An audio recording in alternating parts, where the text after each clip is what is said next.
Students, आज हम एक ऐसा अध्याय पढ़ने जा रहे हैं जो न केवल इंटर कॉलेज यानी जूनियर कॉलेज लेवल पर आप जैसे विद्यार्थियों के लिए आवश्यक है, अपितु स्नातक और स्नातकोत्तर यानी ग्रेजुएशन और पोस्ट ग्रेजुएशन के स्टूडेंट्स के लिए भी नितांत आवश्यक माना जाता है। ये अध्याय अपने नाम के अनुसार आपके अंतर्मन के अनेक भावों को जगाकर एक आनंद की प्रतीति कराने वाला है। जी हाँ स्टूडेंट्स, मैं बात कर रहा हूँ कविताओं के माध्यम से प्राप्त होने वाली एक खुशी, एक मज़ा, एक आनंद की, यानी वो अध्याय जिससे आप रसमय हो जाएंगे। तो चलिए पढ़ते हैं और समझते हैं रस और उसके भेद को।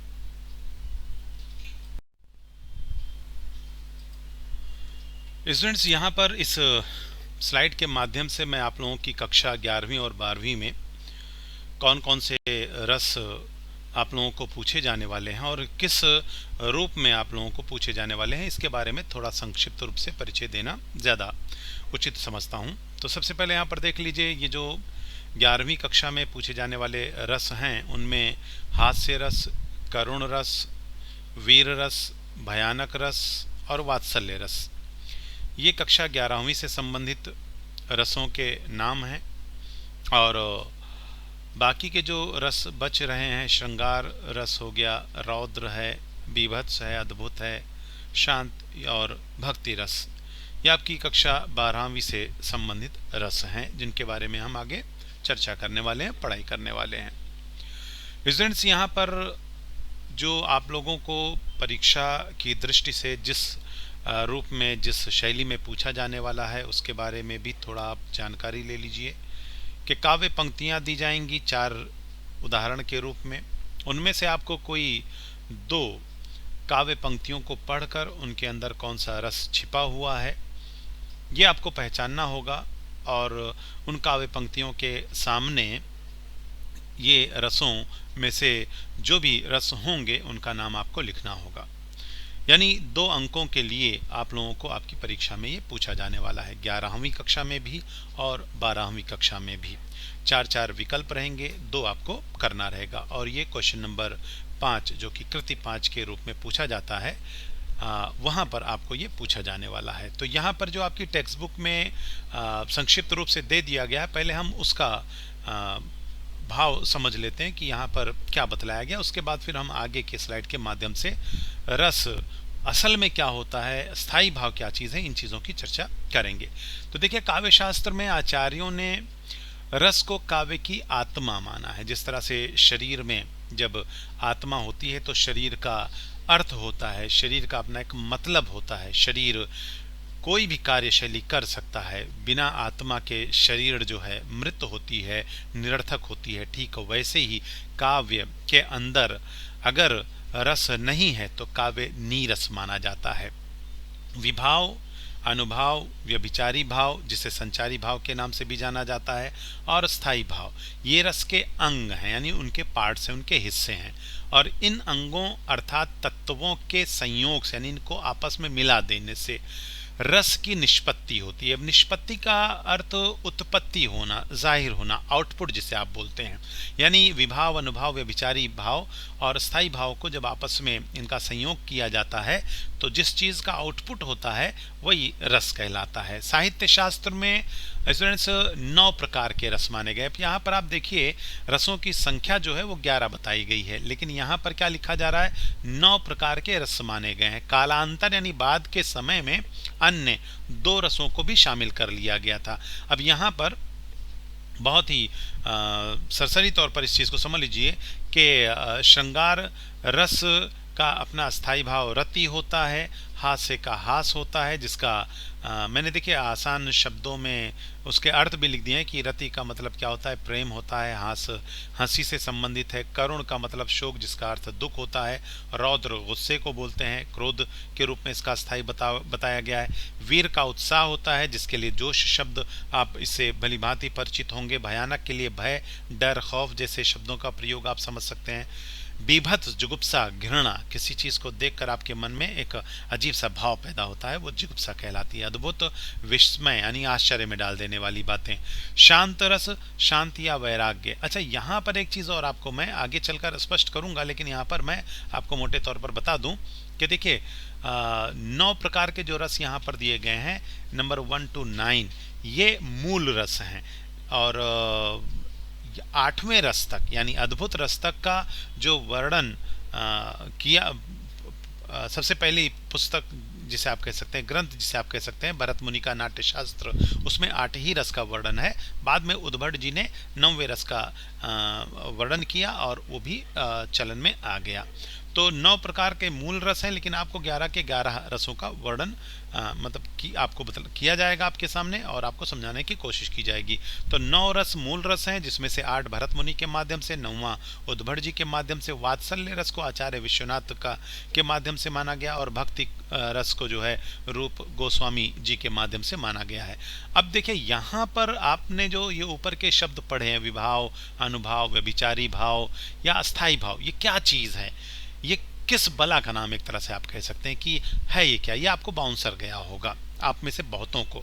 तो अब यहाँ पर हम आगे की स्लाइड के माध्यम से रस की उत्पत्ति कैसे होती है, उसकी निष्पत्ति कैसे होती है, रस के अस्थाई भाव के ये नाम किस प्रकार से हैं, स्थायी भाव होता क्या है, विभाव क्या है, अनुभाव क्या है, व्यभिचारी भाव क्या है, या इनको संचारी भाव क्यों कहा जाता है, इन सारी चीज़ों के बारे में हम बहुत ही डीपली स्टडी आगे के स्लाइड के माध्यम से करने वाले हैं। तो चलिए सबसे पहले हम रस शब्द है क्या, रस शब्द की परिभाषा क्या है, उसका परिचय क्या है, वो आगे की स्लाइड के माध्यम से एक एक करके हम समझते हैं।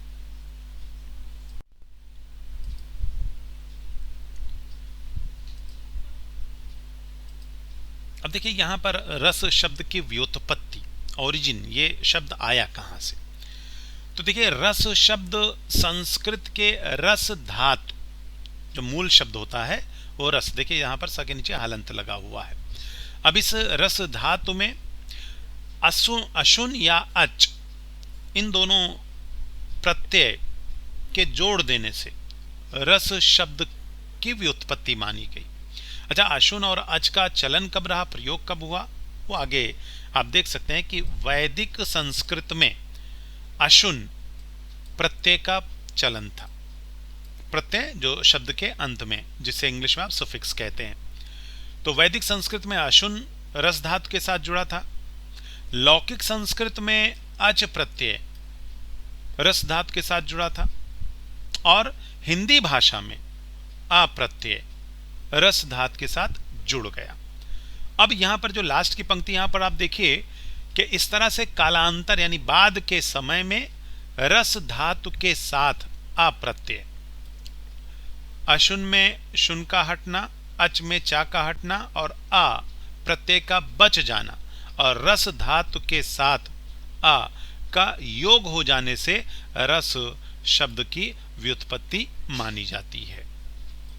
तो ये तो हो गया रस शब्द की व्युत्पत्ति। अब हम आगे रस का परिचय प्राप्त करते हैं कि रस का सबसे पहले वर्णन कहाँ पर हुआ है और रस का प्रयोग किस रूप में लिया जाता है। तो रस शब्द का सर्वप्रथम वर्णन जो ऋग्वेद है उसमें, और उसके बाद तैत्तिरीयोपनिषद, जिसके 3 भाग हैं, इनमें सबसे पहले भोजन के माध्यम से मिलने वाले स्वाद यानी टेस्ट, जायका जिसे आप कहते हैं, उसके रूप में मिलता है।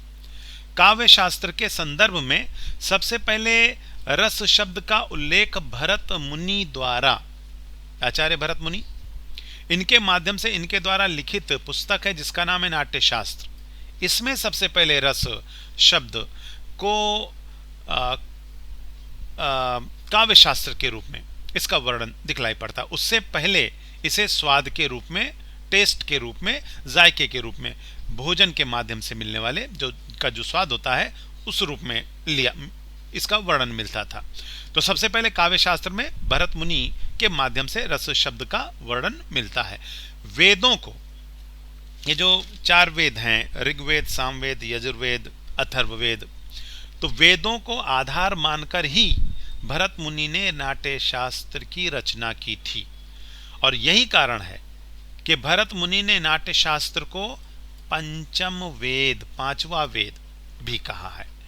इनका समय ईसा पूर्व पहली से तीसरी शताब्दी यानी बिफोर क्राइस्ट के मध्य माना जाता है, यानी पहली शताब्दी से तीसरी शताब्दी के मध्य, मिड में। इस पुस्तक में 36 अध्याय, 5000 श्लोक, 10 गुण, 10 दोषों का वर्णन है, 4 अलंकार जिनमें से उपमा, रूपक, यमक और दीपक। स्टूडेंट्स, यहाँ पर उपमा, रूपक और यमक ये आपके सिलेबस में है, और यहाँ से भी अलंकार के रूप हैं। यहाँ से भी आपको 2 अंकों के लिए उदाहरण के रूप में कविताओं को दे करके आपसे प्रश्न पूछा जाएगा। और एक बात यहाँ पर मैं आपको और बतलाता चलूँ कि उपमा, रूपक, यमक इस तरह के अन्य अलंकार जो भी 11वीं और 12वीं कक्षा से संबंधित अलंकार आपके सिलेबस में दिए गए हैं, उन पर मैंने अलग से वीडियो बनाकर चैनल पर अपलोड किया हुआ है। आप वहां से मेरे माध्यम से बताए गए इनका वर्णन देखकर, सुनकर इनके बारे में जानकारी प्राप्त कर सकते हैं। तो 4 अलंकारों का और 8 रसों का वर्णन, अभी शुरू में मैंने बताया कि भरत मुनि ने 8 रस का वर्णन किया, मूल रस 9 हैं, बाद में इन्हें 11 संख्या में माना गया। तो 8 रस का वर्णन आप भरत मुनि के नाट्य शास्त्र में हुआ है। देखिए, नारद, वात्स्यायन, कात्यायन, नंदिकेश्वर, अग्नि पुराणकार, ये सभी भरत मुनि से पहले के आचार्य माने गए हैं, जिनके यहाँ रस के बारे में वर्णन मिलता है, लेकिन लिखित रूप में सबसे पहले भरत मुनि के नाट्य शास्त्र में ही रस शब्द का वर्णन है, रस शब्द का उल्लेख किया गया है। तो स्टूडेंट्स, मूल रूप से रसों की संख्या 9 भले ही मानी गई हो, लेकिन आपके सिलेबस में 11 दिया गया है, और उन 11 के 11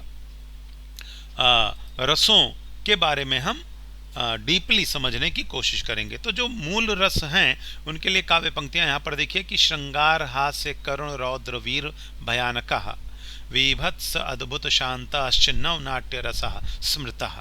देखिए यहाँ पर श्रृंगार, हास्य, करुण, रौद्र, वीर, भयानक, विभत्स, अद्भुत, शांत, ये 9 नाटकों में प्रयुक्त किए जाने वाले रसों का वर्णन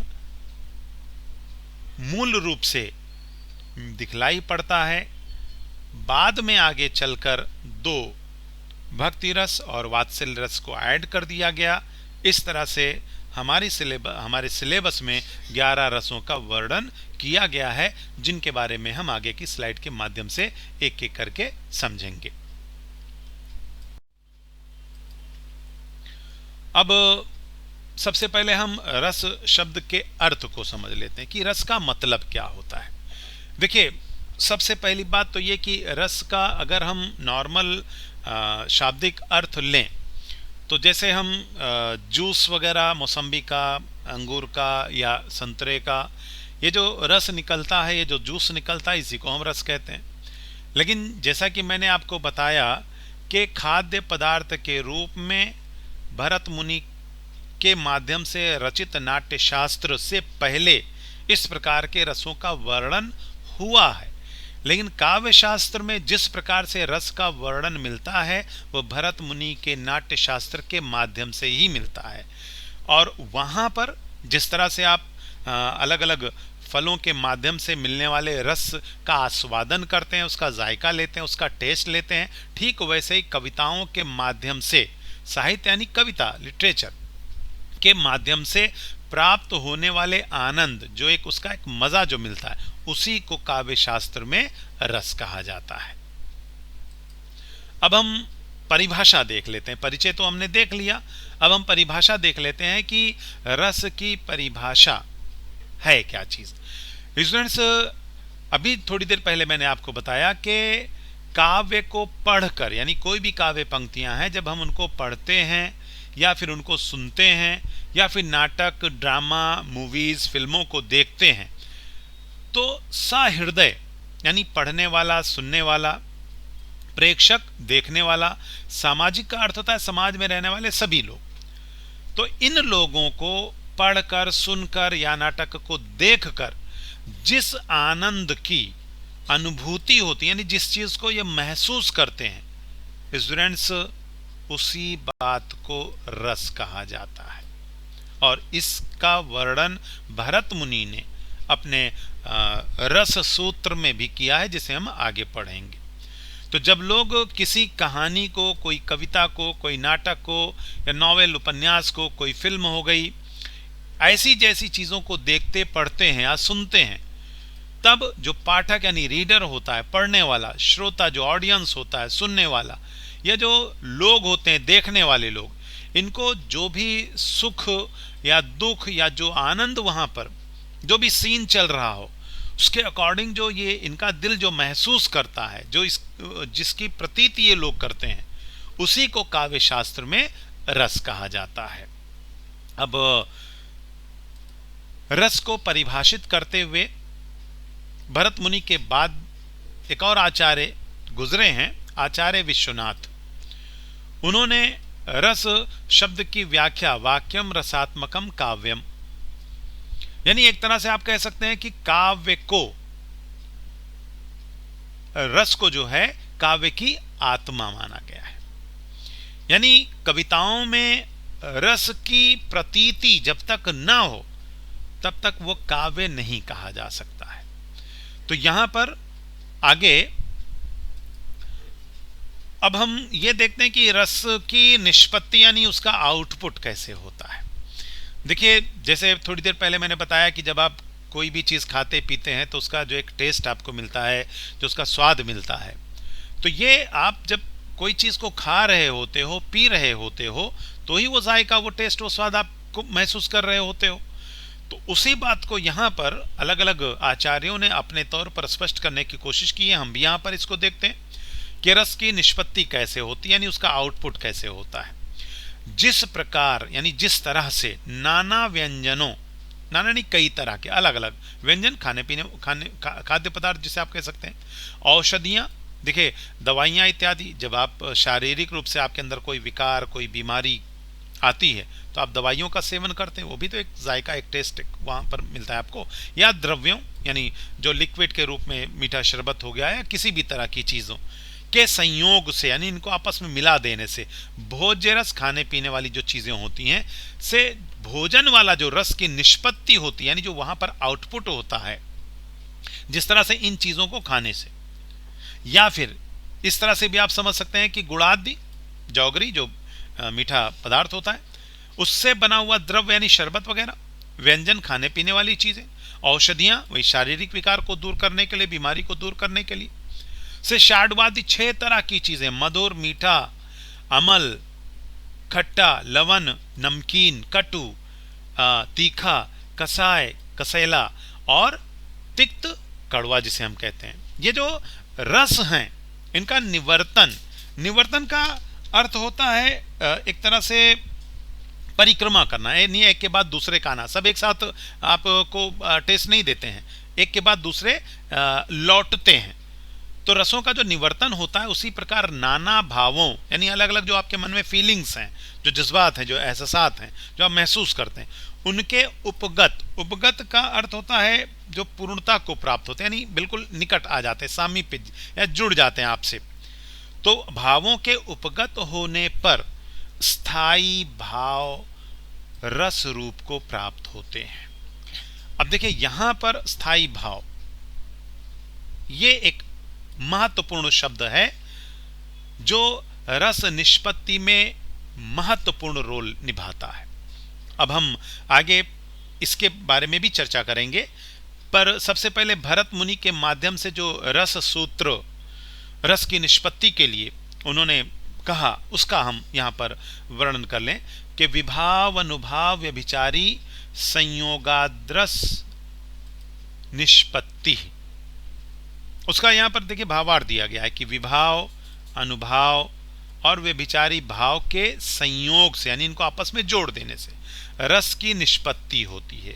देखिए यहाँ पर विभाव, अनुभाव, व्यभिचारी के संयोग से द्रस यानी रस निष्पत्ति, आउटपुट, यानी रस का निकलना कब होता है? जब विभाव, अनुभाव और व्यभिचारी भाव, ये इन सब का आपस में संयोग होता है। ये भरत मुनि का कहना था। लेकिन आगे चलकर अभिनव गुप्त के माध्यम से आपको एक और अंग रस निष्पत्ति में जो महत्वपूर्ण रोल निभाता है, जिसके बारे में अभी यहां पर आपको मैंने बताया था, अस्थाई भाव, जिसका वर्णन व्यभिचारी अभिनव गुप्त ने सर्वप्रथम किया था और चौथे भाव के रूप में किया था, इसकी चर्चा की। तो यहां पर देख लीजिए भाव। अब देखिए यहां पर आप देख रहे हैं कि विभाव में भी भाव है, अनुभाव में भी भाव है और व्यभिचारी भाव में भी भाव है। अब ये भाव शब्द है क्या? सबसे पहले तो आप इस शब्द का एक आसान भाव समझ लीजिए, अर्थ समझ लीजिए कि मन के विकार को, जो आपके मन में तरह तरह की सोच आती है, तरह तरह के विचार आते हैं, ख्याल आते हैं, आप जिस तरह के परिस्थितियों से घिरते हैं, आपके मन मस्तिष्क में उस प्रकार के विचार, उस प्रकार के हाव भाव आपके चेहरे से झलकने लगता है। तो मन के विकार को या परिवर्तन यानी बदलाव को भाव, भावना, फीलिंग्स जिसे आप कहते हैं, यह भाव कहा जाता है।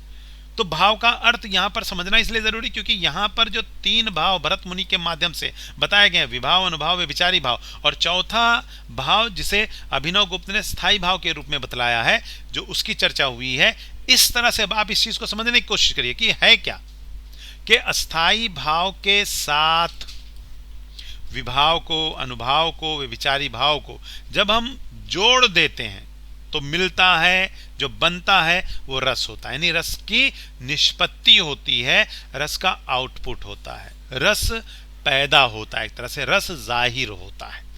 यानी स्थायी भाव के साथ भरत मुनि के माध्यम से जो रस सूत्र है, जिसमें तीन अंगों का वर्णन है, विभाव, अनुभाव, व्यभिचारी भाव, इन तीनों को स्थायी भाव के साथ जोड़ देने से रस की निष्पत्ति होती है।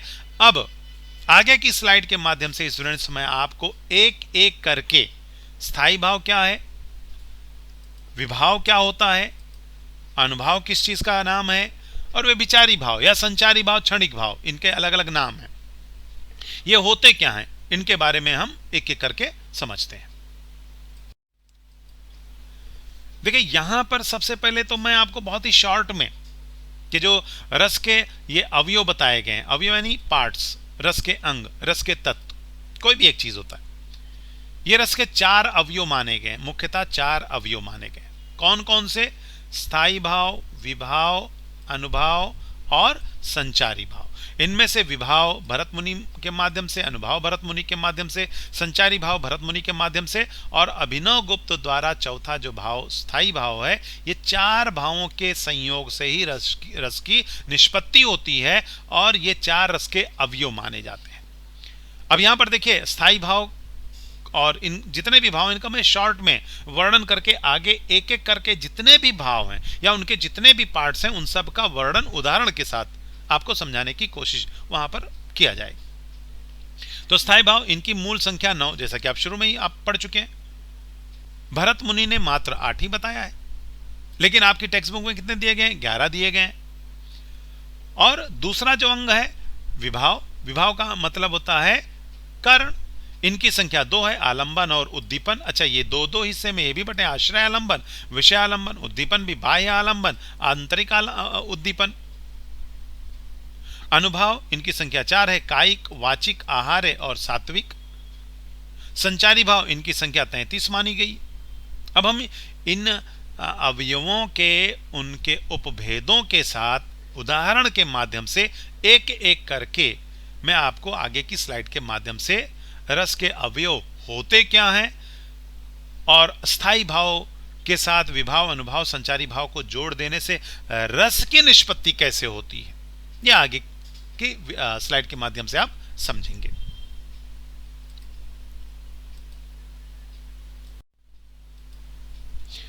स्थायी भाव, अब यहां पर स्थायी भाव का आप शाब्दिक अर्थ आप समझ लीजिए। स्थायी, परमानेंटली स्टेबल जो रहते हैं, ऐसे भाव, ऐसी सोच जो आपके हृदय में हमेशा विद्यमान हो, हमेशा स्थिर रहे, मौजूद रहे, उसी को स्थायी भाव कहा जाता है। अब यहां पर हम उसके परिभाषा के आधार पर उसको समझते हैं। मानव हृदय यानी इंसान का मन, मानव हृदय की वे भावनाएं जो हमेशा सुप्तावस्था, सुप्तावस्था का मतलब होता है सोई हुई कंडीशन में रहना, होना, लेकिन हमेशा जाहिर नहीं होना, हमेशा दिखलाई नहीं पड़ना, महसूस नहीं होना। मौजूद होती हैं भावनाएं आपके दिल में, लेकिन वो सुप्तावस्था में वहां पर विद्यमान रहती है, मौजूद रहती है। और तत्संबंधी यानी उनसे जुड़ी हुई, उनसे संबंधित जब कोई रीजन, कोई कारण आता है, उत्पन्न होता है, कोई भी कंडीशन जब आती है, तो वो जागृत हो जाती है, जग जाती है। सुप्तावस्था की भावनाएं जागृत हो जाती हैं, और जब ये जग जाती हैं, या जो सुप्तावस्था में भावनाएं रहती हैं और तत्संबंधी कारण पैदा होने पर जब ये जागृत होती हैं, तो उन्हीं भावों को स्थायी भाव कहा जाता है। मतलब वे भाव जो स्थायी रूप से स्थिर रहते हैं आपके मन में, परमानेंटली स्टेबल रहते हैं, आपके हृदय में विद्यमान रहते हैं, और जब उनसे संबंधित, उनसे जुड़ी कोई घटना जब घटित हो जाती है, तो वे आपके हाव भाव से महसूस होने लगते हैं। इनको ही काव्य शास्त्र की भाषा में स्थायी भाव कहा जाता है। मतलब ऐसे भाव, ऐसी फीलिंग जो आपके दिल दिमाग में हमेशा विद्यमान रहती है, लेकिन जब कोई ऐसी सिचुएशन आपके सामने आती है, जब आप उसको फेस करते हो, आपके साथ वो घटना घटित होती है उस भाव से संबंधित, तो वो स्थायी भाव आती है। बाकी भाव वैसे के वैसे विद्यमान रहते हैं। इनकी संख्या मूल रूप से 9, और भरत मुनि ने 8 थी बताई थी, लेकिन आपकी टेक्स्ट बुक में 11 बताए गए। रस के साथ साथ इनकी संख्या इक्वल बताई गई। अब यहां पर देखिए, मैंने एक एक करके जो आपने शुरू में मैंने आपको बताया कि रस 11 हैं और उनके स्थायी भाव भी उसी प्रकार से 11 बताए गए। तो मैं एक एक करके हर एक स्थायी भाव का ध्यान रखिएगा। रस का वर्णन मैंने पहले स्लाइड में बता दिया है, रस के नाम।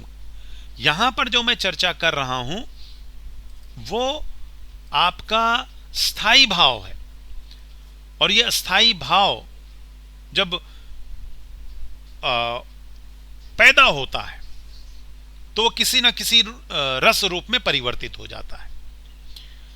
अब यहां पर जो 11 के 11 स्थायी भाव हैं, वो कौन से रस में परिवर्तित होंगे, या उनका आसान अर्थ क्या है, और उदाहरण के माध्यम से मैं आपको समझाऊंगा कि किस तरह से इनको स्थायी भाव कहा गया है।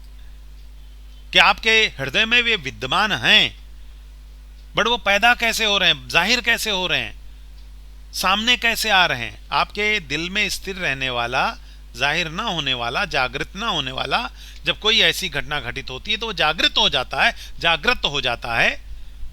कारण क्या है वो यहां पर आपको समझना है। तो देखिए यहां पर रति, रति का शाब्दिक अर्थ आसान रूप मैंने आपको बताया प्रेम, यानी किसी के प्रति आपके हृदय में, आपके दिल में उत्पन्न होने वाला जो आकर्षण होता है, जो खिंचाव होता है, कि आप उसकी तरफ मोहित हो उठते हो, इसी को रति कहा गया है। इसका एक और रूप है आसक्ति, अनुराग। और एक और बात बता दूं, रति कामदेव की पत्नी का नाम है। कामदेव देवता, खूबसूरत, सुंदर, देवों में सबसे सुंदर, सबसे आकर्षक और मोहित कर देने वाले, उनकी पत्नी का नाम रति बताया गया है। अब यहां पर देखिए स्थायी भाव है ये। अब आप इस चीज को ऐसे समझिए कि आप हमेशा प्रेम, प्यार, मोहब्बत वाली सिचुएशन में नहीं रहते हैं। जब कोई स्थिति, कोई परिस्थिति, कोई हालात, कोई इंसान आपके सामने आता है और जब आप उसकी तरफ अट्रैक्ट होते हो, तो अट्रैक्ट होने वाला जो भाव है यही रति भाव होता है, यही स्थायी भाव होता है, और इसका रस श्रृंगार रस है।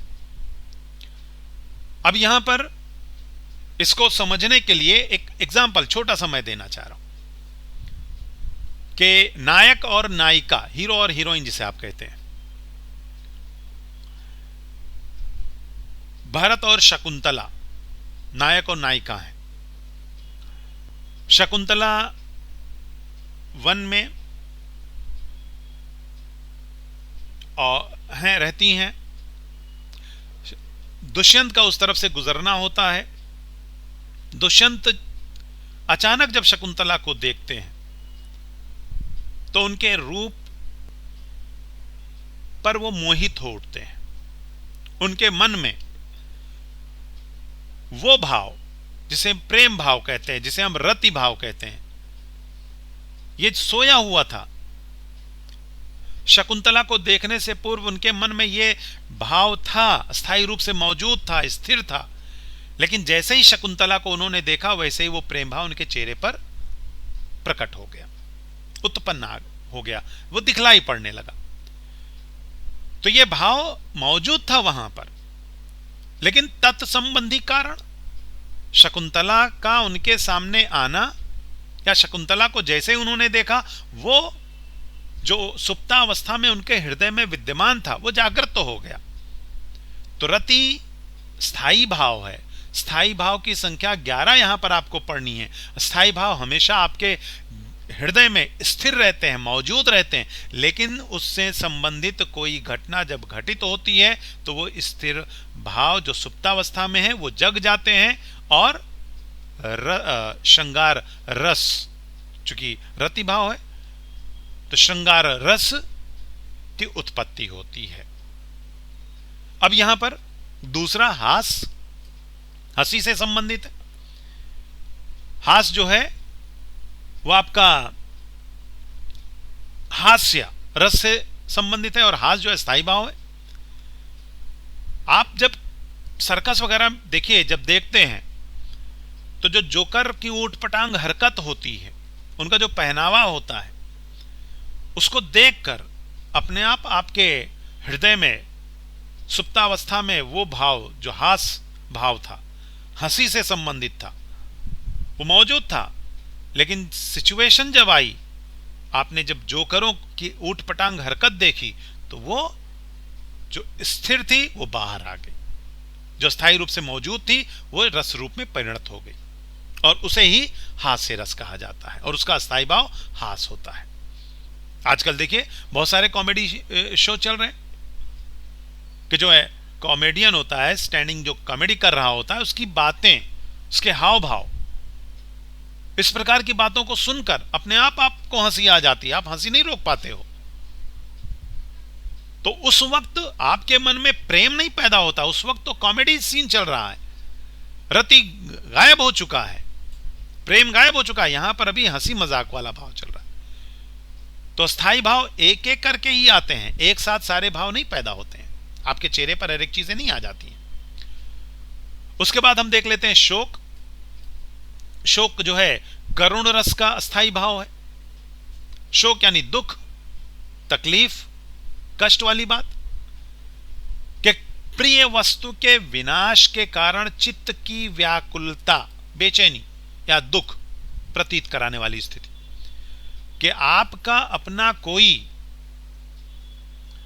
उसके साथ कोई हादसा हो गया, उसकी मृत्यु हो गई, तो उससे जो दुख आपको महसूस होता है वही आपका करुण रस होता है, और यह शोक रूप में आपके हृदय में विद्यमान था,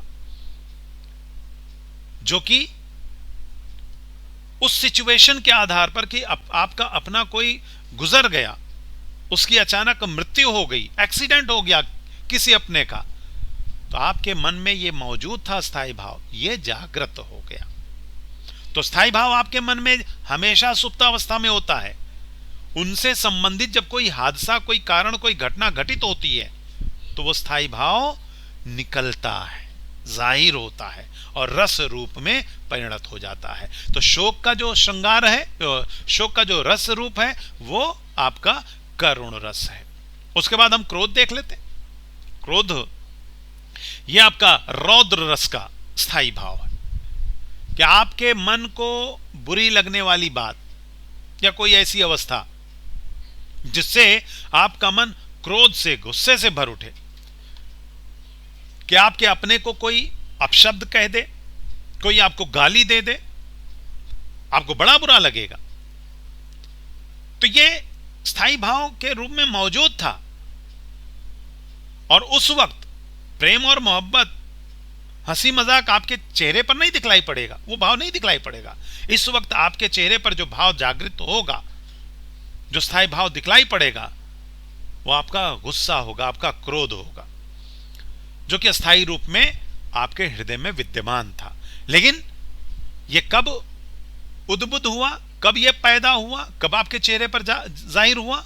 जब आपको किसी ने कुछ उल्टी सीधी बातें की, आपको बुरा भला कहा, आपके मन को बुरा लगा, तो यह मन में स्थिर क्रोध ये आपके चेहरे पर हाव भाव के रूप में, आपके रौद्र रस के रूप में यह प्रकट हो गया। उसके बाद है विस्मय, आश्चर्य में डाल देने वाली बात, जिसका रस है अद्भुत। यानी आप देखिए कि कोई ऐसी चीज जो जिसके होने में मतलब आश्चर्य हो कि ऐसा कैसे हो सकता है। मान लो कोई छोटा बच्चा चला जा रहा है, 4 व्हीलर से वो टकरा गया, टकरा कर वो उड़ता हुआ दूर जा गिरा और फिर अपने पैरों पर चलकर खड़ा हो गया और चलने लगा। तो आप ऑटोमेटिक आप आश्चर्य में पड़ जाएंगे, अरे ऐसा कैसे हो गया। तो ये आपके मन में विद्यमान था, यह अस्थायी भाव, विस्मित कर देने वाला, आश्चर्य में डाल देने वाला, यह अद्भुत रस है। ये अगला देख लीजिए, भय, डर, भयानक रस का ये अस्थायी भाव है। भय भी आपके हृदय में विद्यमान रहता है, लेकिन आपका चेहरा हमेशा भयभीत दिखलाई पड़े ऐसा तो नहीं है ना। लेकिन यह स्थायी भाव कब जागृत होता है? वो दृश्य, वो जगह, वो स्थान जिसे देखकर आपके मन में डर की भावना पैदा हो जाए। अचानक आप किसी शेर को देख लें, किसी सांप को देख लें, किसी अजीब तरह की सिचुएशन को देख लें, तो आप डर जाएंगे। यह डर अचानक आता है जो कि आपके हृदय में विद्यमान रहता है। उसके बाद जुगुप्सा, जुगुप्सा यानी घृणा, इसका आसान शब्द, और यह विभत्स रस का स्थायी भाव है। कोई भी घिनौनी वस्तु जिसे देखकर घिन आए, आपको घृणा आए, या कोई जगह कि आपके मन में पैदा होने वाला भाव, कि जैसे आप कहीं जा रहे हैं और रास्ते में कोई जानवर मरा कटा पड़ा हो, उसके अंदर का जो अस्थि पंजर है बाहर बिखरा पड़ा हो, तो देखकर आपको मोहब्बत या प्यार थोड़ी ना पनपेगा, उस पर प्रेम थोड़ी आएगा, उससे स्नेह थोड़ी करने लगोगे आप, आपका चेहरा अजीब सा हो जाएगा। तो ये भाव आपके हृदय में मौजूद था, लेकिन आपने जो कटा पिटा वो देखा, वो दृश्य जब आपने देखा, तो वो भाव आपके मन से आपके चेहरे पर आ गया। तो बीभत्स रस का स्थायी भाव जुगुप्सा होता है। उत्साह, ये वीर रस का स्थायी भाव है। अच्छे कार्य को देखकर आपके मन में भी कार्य करने का जो भाव पैदा होता है, वही उत्साह भाव कहलाता है। जोश एक तरह से आपके मन में आना, कि जैसे एक एग्जांपल मैं स्टूडेंट्स से रिलेटेड के 2020 में मेडिकल की तैयारी करने वाले, नीट की तैयारी करने वाले स्टूडेंट्स में से 2 बच्चे फर्स्ट टाइम इंडिया की हिस्ट्री में 720 में से 720 अंक लेकर आते हैं। उससे प्रभावित होने वाले, उससे उत्साहित होने वाले 2021 में कुछ बच्चे ऐसे इतना प्रभावित हुए, इतने उत्साहित हुए कि उनमें से 3 बच्चे इस बार 720 में से 720 लेकर आए। यह क्यों कर हुआ? उनके मन में भाव पैदा हुआ उत्साह का, कि जब ये ला सकते हैं तो मैं क्यों नहीं ला सकता हूं। यही भाव जो है उत्साह भाव कहलाता है। आपके हृदय में छिपा रहता है, लेकिन आपने जब किसी ऐसी चीज को सुना, आपने देखा, तो आपके मन में वो उत्साह वो वीर भाव जो है, रस जो है वो जागृत हो गया। स्टूडेंट्स, ये 8 जो स्थायी भाव हैं, इनके बारे में भरत मुनि ने यहां तक वर्णन किया हुआ है। उसके बाद जो 9वां रस है, शांत रस, ये भरत मुनि के बाद इसका वर्णन उद्भट जी के माध्यम से हुआ कि संसार में विरक्ति, उदासीनता के क्या रखा है इस दुनिया में, कुछ भी नहीं है। ये जो सोच है कि दुनिया से पूरी तरह से कट जाना, यही उदासीनता, यही विरक्ति, यही वैराग की भावना होती है। उसके बाद जो अगला आचार्य विश्वनाथ के माध्यम से शिशु विषयक वात्सल्य रस का रूप, वत्सल, माता का पुत्र के प्रति प्रेम या ममतामयी भाव, कि एक मां से अधिक अपने बच्चे को कौन स्नेह देगी, कौन ममता देगी। ये जो प्रेम है, ये जो ममतामयी भाव है, इसी आधार पर इस रस का नाम वात्सल्य रस रखा गया और इसका जो स्थायी भाव है इसे शिशु विषयक रति या वत्सल स्थायी भाव कहते हैं। उसके बाद 11वां रूप गोस्वामी के माध्यम से ईश्वर देव विषयक रति, भक्ति रस जिसे आप कहते हैं, कि ईश्वर से संबंधित, भाई ईश्वर के प्रति जागृत होने वाला जो भाव है भक्ति भाव तो कहलाएगा, भक्ति रस। तो स्थायी भाव ईश्वर या देव विषयक रति। अच्छा, यहां पर देखिए जो मूल रस बार बार 9 है इनकी संख्या, 9 है इनकी संख्या, यह कही जाती है, इसके पीछे कारण क्या है? बहुत सारे आचार्यों का यह मानना है कि शिशु विषयक रति और ईश्वर या देव विषयक रति जो है, यह भी श्रृंगार का जो स्थायी भाव रति है, इसी का ही एक रूप है। इसीलिए बहुत से आचार्यों ने मूल रूप से 9 ही अस्थाई भाव माने, लेकिन चूंकि आपकी टेक्स्ट बुक में 11 दिए गए हैं, इसलिए हमको 11 के 11 का हमको पता होना चाहिए। तो इस प्रकार से ये 11 आपके स्थायी भाव हैं जो आपके मन में हमेशा विद्यमान रहते हैं, सुप्तावस्था में रहते हैं, लेकिन जब उनसे संबंधित कोई हादसा, कोई घटना घटित तो होती है, तो वो एक एक करके आ जाते हैं। एक साथ प्यार, मोहब्बत, नफरत, घृणा, दुश्मनी, इस तरह की चीजें नहीं आती हैं। किसी को देखकर जब आप प्यार में पड़ जाते हो, उस वक्त मजाक, उस वक्त गुस्सा, ये चीजें आपके मन में भले ही विद्यमान है, आपके चेहरे पर वो रस रूप में नहीं आती। लेकिन जब आपको कोई बुरा भला कहे, उस वक्त आपके मन में प्यार नहीं आता, उस वक्त आपके मन में गुस्सा आता है, क्रोध आता है।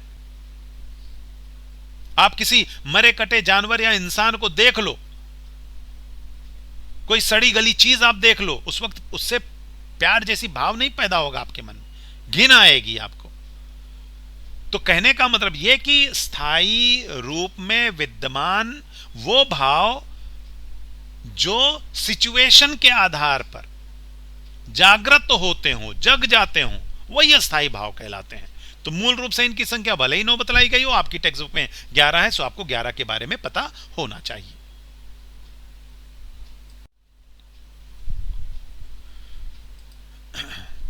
अब दूसरा रस का अवयव विभाव। विभाव का अर्थ ही कारण होता है, लेकिन इसे हम संधि विच्छेद के आधार पर देखने की कोशिश करें, समझने का प्रयास करें कि वी यानी विशेष तरीके से उत्पन्न करने वाला। अच्छा, वी का एक अर्थ होता है रहित यानी बिना, बट यहां पर विशेष तरीके से उत्पन्न करने वाला क्या? भाव, भावों को, मतलब विशेष तरीके से भावों का उत्पन्न होना विभाव कहलाता है। आमतौर पर काव्य शास्त्र में विभाव शब्द का अर्थ कारण रूप में लिया जाता है। परिभाषा इसकी देख लीजिए भरत मुनि के माध्यम से कि जो भावों को जागृत करते हैं, जागृत करना यानी जगाना, यानी आपके मन में स्थायी रूप से विद्यमान भावों को जगाने का जो माध्यम बनते हैं, उन्हीं को विभाव कहा जाता है। जो कारण बनते हैं उन्हीं को विभाव कहा जाता है। आसान शब्दों में इसे समझिए कि यह कहा जा सकता है कि वे कारण या वे माध्यम या वो वस्तु जो हमारे हृदय में सुप्तावस्था, कौन सी अवस्था? सोई हुई कंडीशन, सोई हुई दशा में स्थिर रहते हैं, स्थायी भाव उसको जगाने का जो कार्य करते हैं वो कौन होते हैं? वे विभाव होते हैं। रस का दूसरा भाव कारण है। किसका कारण? स्थायी भाव को जगाने का कारण। अब यहां पर विभाव के भी भेद हैं। विभाव के दो भेद होते हैं। कौन कौन से हैं? आलंबन और उद्दीपन। आलंबन का अर्थ सहारा, आश्रय जिसे आप बोलते हैं, किसी का सहारा मिलना। तो जो सुप्ता अवस्था यानी आपके हृदय में सोई हुई अवस्था में स्थायी भाव जो स्थिर हैं, सोई हुई कंडीशन में हैं, इनको जब पहली बार जागृत किया जाता है, जगाया जाता है, तो वो आपका आलंबन विभाव होता है। आलंबन के भी दो भाग हैं। कौन कौन से? आश्रय आलंबन और विषय आलंबन। अब यहां पर देखिए आलंबन कैसे, क्या कारण बना कि विभाव की वजह से आपके मन का स्थायी भाव जागृत हुआ। कि मान लो कि दुष्यंत ने जब शकुंतला को देखा तो दुष्यंत के मन में रति भाव, श्रृंगार का स्थायी भाव, रति, प्रेम, यह था मौजूद। लेकिन जैसे ही उन्होंने शकुंतला को देखा वैसे ही वो स्थायी भाव जो स्थिर था आपके दुष्यंत के मन में मौजूद था, वो जाहिर हो गया, वो प्रकट हो गया। तो विभाव कारण कौन बना? शकुंतला। तो यहां पर शकुंतला एक तरह से विभाव कारण बनी। क्यों?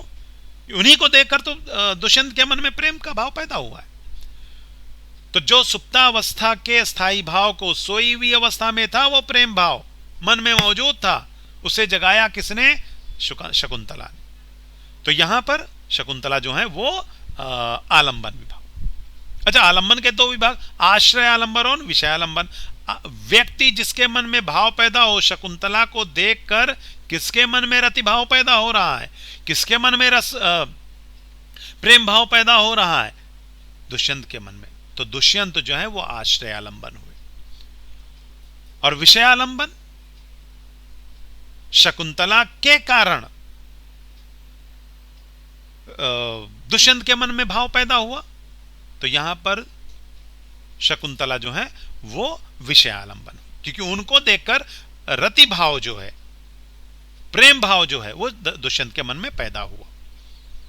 अच्छा, उसके बाद उद्दीपन, दूसरा विभाव भाव रूप उसका उद्दीपन, उद्दीप्त करना, बढ़ाना। तो जो जागे हुए स्थायी भाव को और अधिक बढ़ा दे, विभाव कारण बनता है किसका? स्थायी भाव के जगाने का।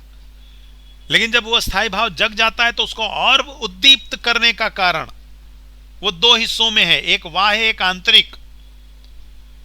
तो जगे हुए स्थायी भाव को और बढ़ाए और उसमें तीव्रता लाए और भावों को उद्दीप्त करे, वही उद्दीपन भाव कहलाता है।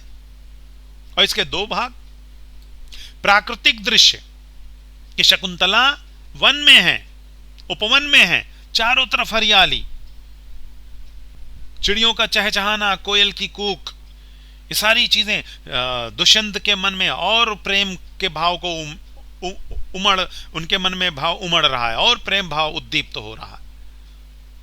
यह बाहरी उद्दीपन कहलाएगा, प्राकृतिक दृश्य। और आंतरिक व्यक्तिगत हाव भाव कहते हैं इसको।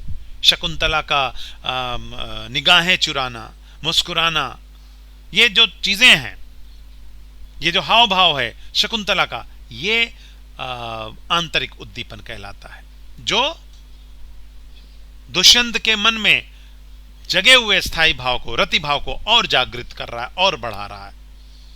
तो इस प्रकार से आपका विभाव जो है वो दो प्रकार का होता है। अब तीसरा हम देख लेते हैं अनुभाव। अनु यानी पीछे, और भाव आप जानते ही, भावना, फीलिंग्स, ऐसा जज्बा, भावों के पीछे, मतलब भावों के पीछे जो भी घटित हो वो अनुभाव कहलाता है।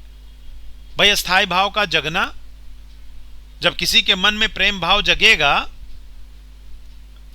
तो कुछ ना कुछ तो क्रिया प्रतिक्रिया होगी, कोई ना कोई तो रिएक्शन होगा। यही रिएक्शन तो अनुभव कहलाता है, क्योंकि वो भावों के बाद घटित तो होता है।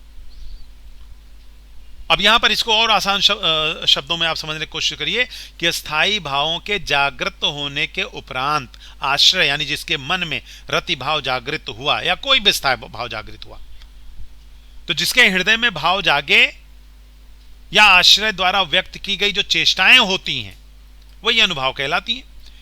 दुष्यंत को प्रेम हो गया शकुंतला से, शकुंतला को देखते ही, तो दुष्यंत जो है आश्रय है, उनके मन में प्रेम पैदा हुआ। और किसके कारण? शकुंतला के कारण। तो अब यहां पर जब प्रेम भाव में वो पड़े तो कुछ ना कुछ तो हाव भाव उनके माध्यम से, दुष्यंत के माध्यम से होना है। तो यहां पर देखिए आश्रय का मतलब क्या होता है। व्याकरणिक दृष्टि से इसका मतलब मैंने आपको बताया कि सहारा होता है, लेकिन काव्य शास्त्र की नजर से, की दृष्टि से इस जिसके हृदय में भाव जागृत तो होता है उसे ही आश्रय कहते हैं, और जिसके कारण भाव जागृत होता है वो आलंबन होता है, और जिससे भाव और बढ़ जाए वो उद्दीपन होता है।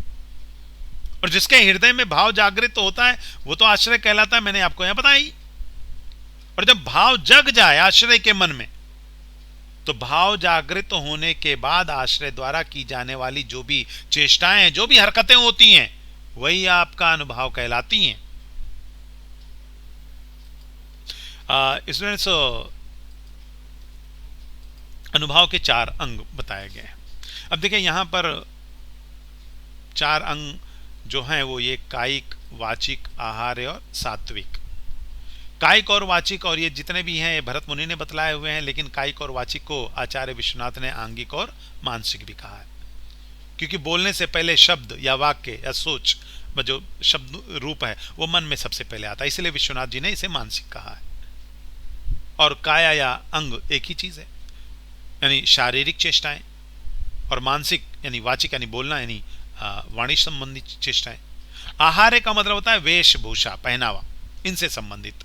सात्विक अयत्नज। अच्छा देखिए, कायिक, वाचिक और आहार्य ये यत्नज यानी कोशिश करने पर होता है। जब आपको प्यार हुआ तो आप अपने हाथ पैर के माध्यम से, अपने शरीर के माध्यम से कोई ना कोई हरकत करते हो, तो ये यत्न हो रहा है, कोशिश हो रही है।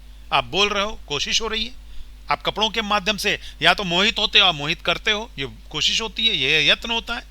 तो 3 तो आपके यत्नज हैं, और सात्विक को अयत्नज भी कहा जाता है। सात्विक मतलब बिना प्रयास के पैदा होने वाला भाव, अपने आप आ जाए जो भाव। यहां पर तो कोशिश होती है, आप हाथ पैर को हिलाते हो, बोलते हो, कपड़ों का इस्तेमाल तरह तरह से करते हो, बट वो भाव जो अपने आप पैदा हो, चेहरे पर पसीना आ जाना, दिल में डर का भाव पैदा होना, बिल्कुल साख्त, बिल्कुल शॉक, खड़े रह जाना, बिल्कुल हिलना डुलना नहीं, ये सारी चीजें अपने आप होती हैं। बेसुद्ध हो जाना अपने आप होती हैं चीजें, इसमें आपको कोशिश नहीं करनी पड़ती, इसीलिए इसको आयत्नज, बिना कोशिश, बिना प्रयास के पैदा होने वाला भाव। अभी ये चारों को हम आगे की स्लाइड के माध्यम से देख लेते हैं।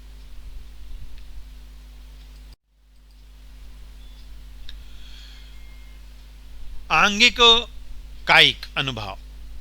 आपके हृदय में कोई भाव जागृत हो और उस भाव को आप अंग संचालन यानी बॉडी मूवमेंट के माध्यम से अभिव्यक्त करते हैं, तो यह आपका आंगिक या कायिक अनुभव होता है। कि जब शकुंतला को दुष्यंत ने देखा तो अब अपने आप को सजाना संवारना नहीं, हाथों से अपने केश को संवार रहे हैं कि थोड़ा अच्छे दिखें, अपने कपड़े को साफ कर रहे हैं अच्छा दिखें, और उनके साथ जो है उससे वो कुछ बातें कर रहे हैं। किसके बारे में? शकुंतला के बारे में। तो जब आप अपने शारीरिक अंगों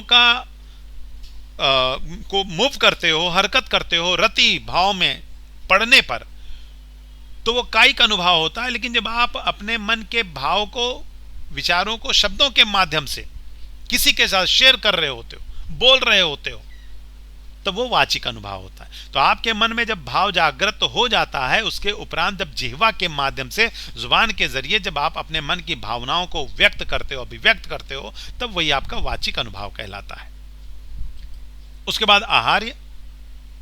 आ उपसर्ग हार मूल शब्द या प्रत्यय, इनको मिला देने से आहार्य बना। हार यानी आभूषण, वेशभूषा के माध्यम से आश्रय यानी जो नायक है, जिसके मन में भाव जागृत हुआ है, यानी दुष्यंत के मन के भावों की अभिव्यक्ति आहार्य भाव अनुभाव कहलाती है।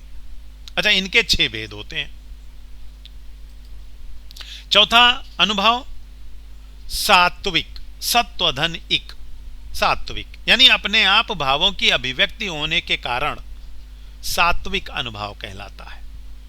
कायिक, वाचिक और आहार्य अनुभावों में प्रयत्न, जैसा कि थोड़ी देर पहले मैंने आपको बताया कि वहां पर कोशिश होती है और इस प्रकार से भावों की अभिव्यक्ति हो तो यत्नज या आप कायिक, वाचिक, आहार्य कह सकते हैं। तो इसीलिए इन तीनों अनुभावों को यत्नज अनुभाव भी कहा गया है। परंतु अयत्नज, सात्विक को अयत्नज स्वतः भावों की अभिव्यक्ति होने से इसे सात्विक अनुभाव कहते हैं। इसके 8 भेद होते हैं। कौन कौन से? ये रोमांच, स्वेद, रोमांच यानी मन में एक रोमांस जैसा पैदा होना, स्वेद पसीने को कहते हैं, अश्रु आंसू कहते हैं, प्रलय भयंकर कोई आपदा मुसीबत आप महसूस कर रहे होते हैं, स्वरभंग आपकी जुबान लड़खड़ाने लगे, स्तंभ बिल्कुल खंबे जैसे खड़े हो जाए, आपके बदन में कपकपाहट, वैपत होता है। तो इस प्रकार से वैवर्ण मतलब आपके चेहरे का रंग बदल जाना, रंग उड़ जाना। तो ये इस प्रकार से 8 होते हैं। इनको हम एक एक करके आगे की स्लाइड के माध्यम से समझते हैं। रोमांच, जब नायक यानी आश्रय जिसके मन में रति भाव जगा। देखिए, सिर्फ रति भाव का वर्णन मैं आपको आसानी हो इसलिए मैं कह रहा हूं, वरना हर भाव, हर अस्थायी भाव में ये जो अवयव हैं ये विद्यमान है कि जब आपके मन में प्रेम भाव, स्थायी रूप है, जो रति रूप है, सिर्फ प्रेम ही के कारण ये सारी चीजें नहीं हो रही हैं। जब आपके मन में डर, भय, भयानक रस का जो अस्थायी भाव भय जब वो पैदा होता है तो उसका भी आप यहां पर समझ सकते हो। उसको मैं आगे की स्लाइड के माध्यम से 1-2 एग्जाम्पल में जरूर बताऊंगा। पहले यहां पर मैं रत यानी प्रेम के आधार पर किस प्रकार से सात्विक के जो 8 अलग अलग रूप हैं वो किस तरह से उद्बुद्ध होते हैं, पैदा होते हैं, आप दिखलाई पड़ते हैं, उनका हम यहां पर देख लेते हैं। रोमांच, स्पर्श, श्रम, शीत, हर्ष, क्रोध, राग, आश्चर्य, इनके द्वारा उत्पन्न होने वाली वो स्थिति या वो नजारा, वो दृश्य जिससे आश्रय यानी जिसके मन में भाव पैदा होता है, अस्थायी भाव पैदा होता है, उसके जब रोंगटे खड़े हो जाएं, जैसे मान लो डर, एक शेर अचानक आ जाता है या कोई अजीब सी चीज आपने देख ली, तो वो रोमांच कहलाता है। रोम का अर्थ है रोया, अंच प्रत्यय लगा खड़े होना, रोए का खड़ा हो जाना, रोमांच कहलाता है। उसके बाद स्वेद, भाई आपने कोई भयानक वस्तु देख ली, शेर अचानक देख लिया, आप तरबतर पसीने से, तो चाहे क्रोध हो, सूरत हो, भय हो, लज्जा हो, दुख हो, श्रम हो, रोग हो, इनकी वजह से जो कारण जो निकलता है, जो इस वजह से जल यानी पसीना, स्वेद जो निकलता है भय के कारण, तो ये सिचुएशन जो है आपका स्वेद कहलाता है। अश्रु, हर्ष हो गया, शोक, अमर्ष, भय के कारण आंखों में जल का आ जाना। आप कोई हादसा आपके साथ होता है, गम की बात हो गई, दुख की बात हो गई, तकलीफ की बात हो गई, कोई डर, अजीब सी सिचुएशन हो जाती, यानी ऐसी स्थिति जिसके कारण स्वतः अपने आप आपकी आंखों से अश्रु निकलने लगते हैं। प्रलय, प्रलय प्रकर्षता से लीन, किसी चीज में डूब जाना। जब आप मूवी वगैरह देख रहे होते हो तो जो हीरो हीरोइन हैं वो हीरो हीरोइन गायब हो जाते हैं, आप अपने आप को वहां पर महसूस करने लगते हो, ये होता है प्रलय, प्रकर्षता से लीन हो जाना। चाहे उसका गम सीन वाला चल रहा हो, गम वाला सीन चल रहा हो, चाहे प्यार वाला सीन चल रहा हो, या लड़ाई वाला सीन चल रहा हो, या डर वाला सीन चल रहा हो, अपने आप को आप वहां पर महसूस करने लगते हो। तो उस वक्त आपकी सिचुएशन क्या होती है? वास्तविक जो ज्ञान आपका है, चेष्टा और ज्ञान, सब खत्म। यानी नाटक इत्यादि में अभिनय करते हुए पात्रों को देखकर उसी में पूरी तरह से खो जाना, लीन हो जाना, डूब जाना, यही प्रलय कहलाता है। स्वर भंग, सही ढंग से आप बोल नहीं पाते हो, जुबान लड़खड़ाने लगती है। ये कौन? जिसके मन में स्थायी भाव पैदा होता है, उसकी सिचुएशन है ये। हर्ष है, क्रोध है, रोग है, मद है, इनसे संबंधित ऐसा दृश्य जो आपको अवाक कर दे, यानी बिल्कुल शॉक कर देता है, समझ में नहीं आता है अचानक क्या हो गया, और आपके मुंह से एक भी शब्द सही ढंग से उच्चारित नहीं हो सकता। यही स्थिति जो है स्वरभंग की स्थिति कहलाती है। उसके बाद स्तंभ, बिल्कुल खंबे की तरह। स्तंभ का अर्थ ही होता है खंबा, पॉल। हर्ष, भय, शोक, विषाद, रोष आदि के कारण आपके हाथ पैर इत्यादि कोशिश करने के बावजूद भी आप हिल डुल नहीं पा रहे हो, यही स्थिति आप जड़वत या स्तंभ मानी जाती है। कोई भी हरकत आपके माध्यम से नहीं होती। वह पथ, वे यानी बिना, पथ यानी रास्ता, वो जो है प्रत्यय। पथ से रहित हो जाना, जब आप कोई खौफ, कोई डर, कोई भयानक चीज आपके साथ हादसा होता है, तो डर की वजह से आप भागने की कोशिश अगर करते हो, पैर कहीं रखते हो, पैर कहीं जा रहा है, पथ से रहित अलग ही हो जाता है। यानी भयभीत होकर आप डरने लगते हो, कांपने लगते हो, आपके पैर लड़खड़ाने लगते हैं। तो भय, क्रोध, ताप, शीत, रोग आदि के कारण पैदा होने वाला भाव, जिससे आपका शरीर स्वतः कांपने लगता है, आपके पैर लड़खड़ाने लगते हैं, यह व्यपथ होता है। आठवां वय वर्ण, वी रहित यानी बिना, वर्ण यानी रंग या प्रत्यय। वय वर्ण रंग रहित यानी चेहरे का रंग ही बदल जाना। क्रोध, भय, श्रम, ताप, लाज आदि के कारण पैदा होने वाला वर्ण विकार, चेहरे का रंग जो उड़ जाता है, परिवर्तन आता है चेहरे के रंग का, हाव भाव, यही वय वर्ण कहलाता है। तो इस प्रकार से सात्विक के 8 भेद हैं, और ये आश्रय के मन में ये भाव जो हैं एक एक करके पैदा होते हैं सिचुएशन के आधार पर। अब चौथा, व्यभिचारी भाव।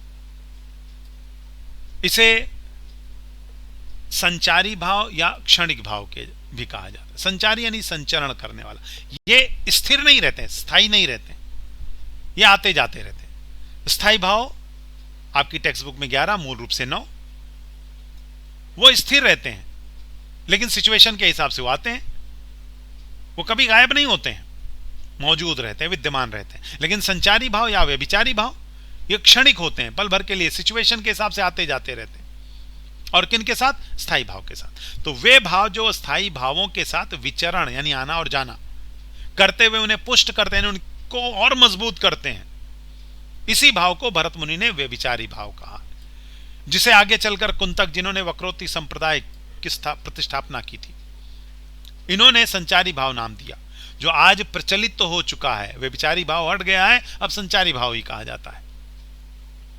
यह अस्थायी ना होकर के क्षणिक, पल भर के लिए आना, पल भर के लिए जाना। चेहरे पर किसी को देखकर मुस्कुराहट आती है, लेकिन अचानक फिर बिल्कुल शॉक हो जाते हैं, चेहरा का भाव बदल जाता है, इसलिए इन्हें क्षणिक भाव भी कहते हैं।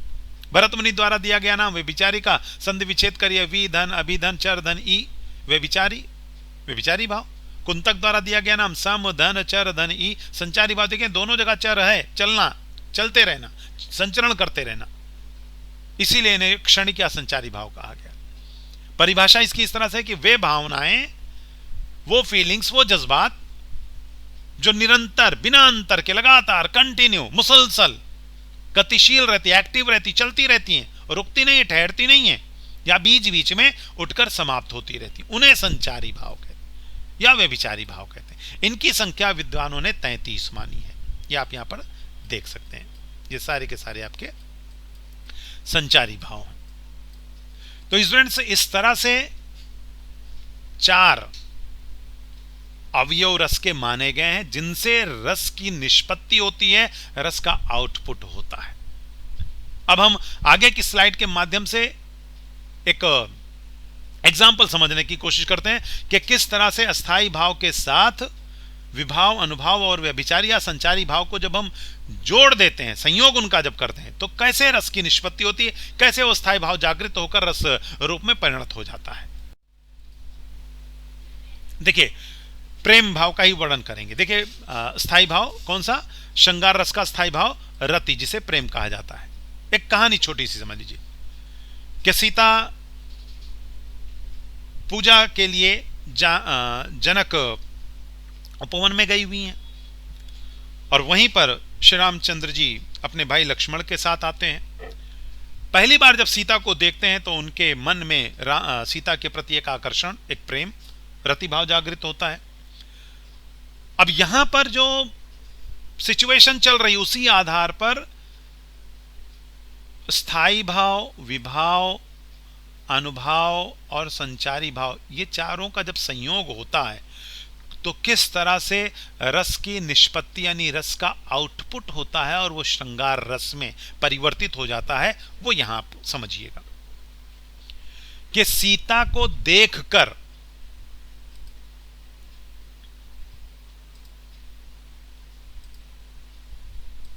अब देखिए यहां पर सीता को देखकर राम के हृदय में प्रेम भाव का जागृत होना, राम के हृदय में प्रेम भाव पैदा हुआ, इसलिए प्रेम भाव का श्रृंगार रस जो है वो श्रृंगार है और उसका स्थायी भाव रति है।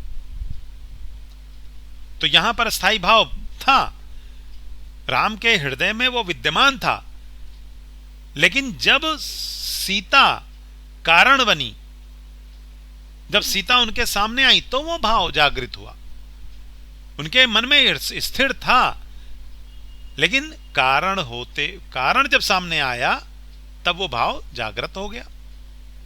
तो ये हो गया स्थायी भाव। विभाव क्या है?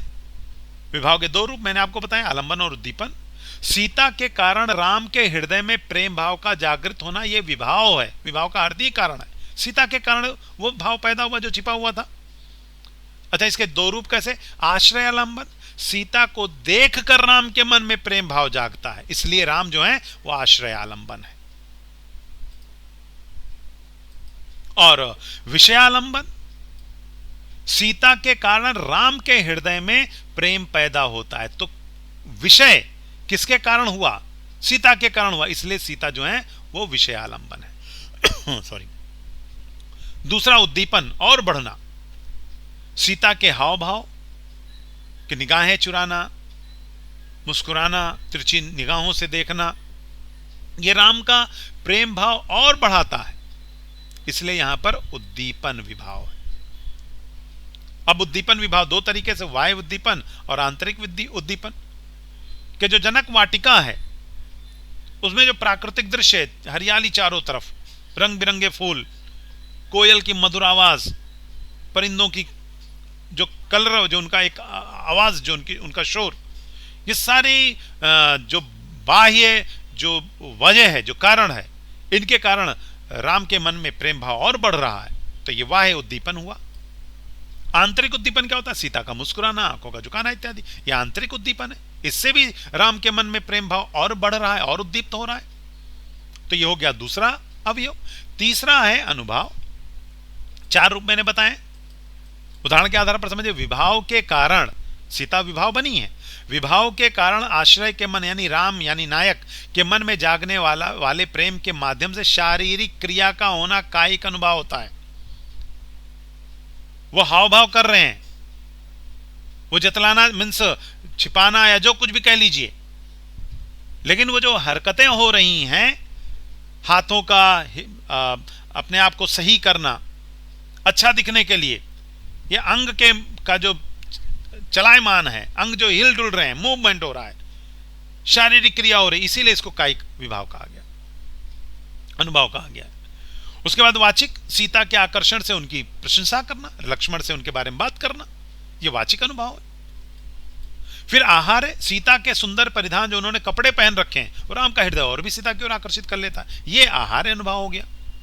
सात्विक अयत्नज, रति भाव में पड़ने के कारण राम के चेहरे पर एक मुस्कुराहट सी आती, अपने आप आ रही है मुस्कान, ये सात्विक अनुभव। संचारी भाव, जो अपने आप स्थायी भावों के साथ आते रहते हैं, जाते रहते हैं, टिकते नहीं हैं, संचरण करते रहते हैं, क्षणिक हैं। ये सीता की सुंदरता के कारण राम के मुख पर हर्ष इत्यादि जैसे संचारी भावों का आना और जाना, ये आपका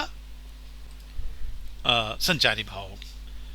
तो स्टूडेंट्स देखिए, यहां पर मैंने श्रृंगार रस के स्थायी भाव प्रेम या रति का ही एकमात्र वर्णन किया है। इसके अलावा आप शोक का भी वर्णन कर सकते हो, जो कि करुण रस का है।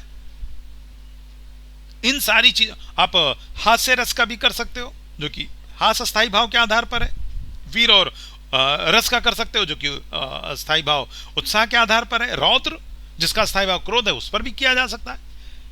इन सारी सिचुएशन को समझने के लिए मैं एक एक करके जो भी रस और उनके स्थायी भाव हैं, तो रस की निष्पत्ति कैसे होती है, उसके अवयवों के आधार पर मैं एक एक करके सारे रस उनके स्थायी भाव के साथ एक एक वीडियो के आधार पर मैं आने वाले वीडियोस के माध्यम से आप लोगों को समझाने वाला हूं।